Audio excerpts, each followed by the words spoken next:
আসসালামু আলাইকুম। এখন শুনবেন সংবাদ শিরোনাম। সুস্থ বাবাকে ঢাকায় আনার পথে ফরিদপুরে সড়ক দুর্ঘটনায় প্রাণ গেল অ্যাম্বুলেন্স আরোহী ভাই বোন সহ ৩ জনের। ৩ জেলায় মারা গেছেন আরো ৪ জন। উত্তর ও দক্ষিণ পশ্চিমে তীব্র শীতে জনজীবনে স্থবিরতা। আজ সর্বনিম্ন তাপমাত্রা যশোরে ৮.৮ ডিগ্রি সেলসিয়াস। বিপাকে হতদরিদ্র ও ছিন্নমূল মানুষ। ৩০০ আসনে চূড়ান্ত প্রার্থী ঘোষণার শেষ মুহূর্তে জোটগুলো। শরিক ও সমমনাদের সাথে বিএনপি জামায়াতের দর কষাকষি, এনসিপির গন্তব্য নিয়েও আলোচনা। ফরিদপুরে বহিরাগতদের হামলায় পণ্ড হয়েছে জেমসের কনসার্ট। ঘটনা ভিন্ন খাতে নিতে ছড়ানো হচ্ছে গুজব, বলছে পুলিশ। এতক্ষণ দেখছিলেন সংবাদ শিরোনাম, এখন দেখবেন বিস্তারিত। জাতীয় পরিচয়পত্র এনআইডি নিবন্ধন কার্যক্রম সম্পন্ন করেছেন বিএনপি চেয়ারপারসন তারেক রহমান। দুপুরে কড়া নিরাপত্তার মধ্য দিয়ে আগারগাঁওয়ে নির্বাচন ভবনে যান তিনি। পরে নির্বাচন কমিশনের নিয়ম অনুযায়ী জাতীয় পরিচয়পত্রের জন্য বায়োমেট্রিক ও আইরিশ সংগ্রহ করা হয় তারেক রহমানের। এর আগেই অনলাইনে ভোটার হওয়ার আবেদন ফর্ম পূরণ করেন তারেক রহমান ও তার কন্যা জাইমা রহমান। বায়োমেট্রিক সম্পন্ন করার 7 থেকে 24 ঘন্টা পর তিনি জাতীয় পরিচয়পত্র হাতে পাবেন। আর সবকিছু ঠিকঠাক থাকলে বিএনপির ভারপ্রাপ্ত চেয়ারম্যান ভোটার হচ্ছেন। ঢাকা 17 আসন অর্থাৎ গুলশান 19 পাঠ করলেন বিএনপি চেয়ারপারসন তারেক রহমান। দেখতে পেলাম যে নৌবাহিনীর সদর দপ্তরের ঠিক পাশেই রিয়ার অ্যাডমিরাল মাহবুব আলী খান, যিনি প্রধান হিসাবে করেছেন, ছিলেন যোগাযোগ মন্ত্রী, ছিলেন কৃষি মন্ত্রী।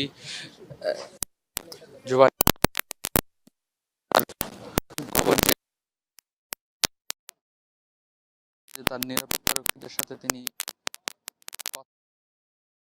সেখান থেকে বেরিয়ে আসছেন এবং আমরাও চেষ্টা করছি তাকে দেখানোর।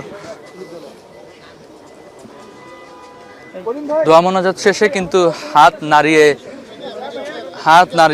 কিন্তু বেরিয়ে আসছেন তারেক রহমান এবং কবরস্থানের ভেতরে প্রবেশ করছেন। দেখতে পাচ্ছি হয়তো আরো অন্য কারো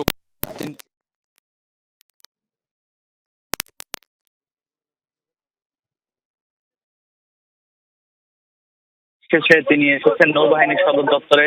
সেখানেও কিন্তু তার যে শ্বশুর অর্থাৎ জুবাইদা রহমানের পিতা রিয়ার অ্যাডমিরাল মাহবুব আলী খান তার কবর জিয়ারত করলেন এবং এখন কবরস্থানের নৌবাহিনীর সদর দপ্তরের যে ভেতরের কবর, সেখানে তিনি এগিয়ে যাচ্ছেন।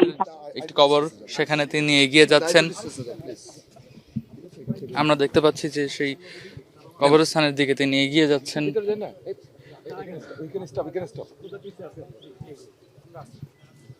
সেখানে 8 নম্বর ব্লকের একটি কবর তিনি জিয়ারত করবেন বলে আমরা জানতে পেরেছি।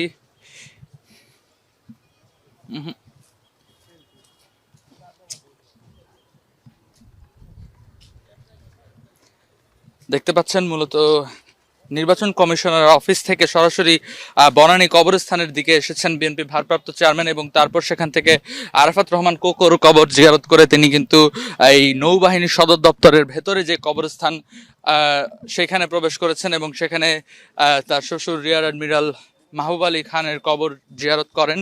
সেখানে দোয়া মোনাজাত পাঠ করেন। তারপর কিন্তু তিনি কবরস্থানের ভেতরে প্রবেশ করে আরো একজনের কবর, নিশ্চয়ই এখানে তাদের পরিবারের সদস্যদের কবর জিয়ারত করার জন্য কিন্তু তিনি এগিয়ে যাচ্ছেন। মূলত নৌবাহিনীর এই সামরিক কবরস্থানে তিনি এসেছেন। আমরা দেখতে পাচ্ছি যে 8 নম্বর ব্লক ধরে তিনি এগিয়ে যাচ্ছেন ভেতরের দিকে। চেষ্টা করছি পুরোটা সময় দেখাবার।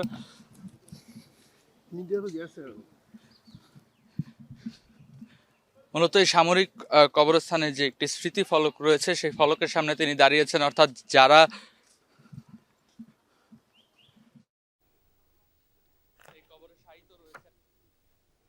দর্শক, আমার সহকর্মী রেদওয়ান আমাদের সঙ্গে যোগ দিয়েছিলেন। তিনি জানাচ্ছিলেন তারেক রহমান প্রথমে বনানী কবরস্থানে গেলেন, কোকোর কবর জিয়ারত শেষে তিনি সামরিক কবরস্থানে গিয়ে সেখানে জিয়ারত করছেন। এরপর তিনি সম্ভবত গুলশানে তার বাসভবনের উদ্দেশ্যে রওনা দেবেন।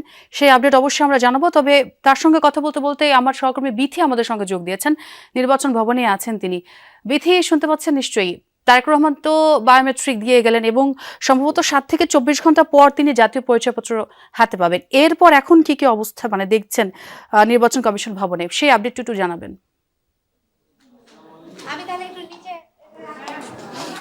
আনুষ্ঠানিক সব কাজ শেষ হয়ে গেছে।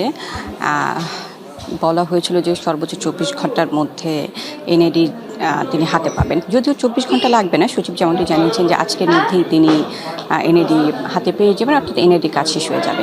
তবে মূল যেই বিষয়টি গুরুত্বপূর্ণ সেটি হলো যে চূড়ান্ত যে ভোটার তালিকা প্রকাশ পেয়েছিল সেটি তো অন্তর্ভুক্ত হওয়া, অর্থাৎ আজকে যে তিনি এনআইডি পেলেন, ভোটার পেলেন, এতেই কিন্তু তিনি ত্রয়োদশ সংসদ নির্বাচনে ভোট দিতে পারবেন, বিষয়টি কিন্তু সেটি না। এই তিনি ভোটার হয়েছেন সেটি আগামীকালকে সচিব পুরো পূর্ণাঙ্গ কমিশনের সামনে পেশ করবেন, আবেদন করবেন এবং জানাবেন।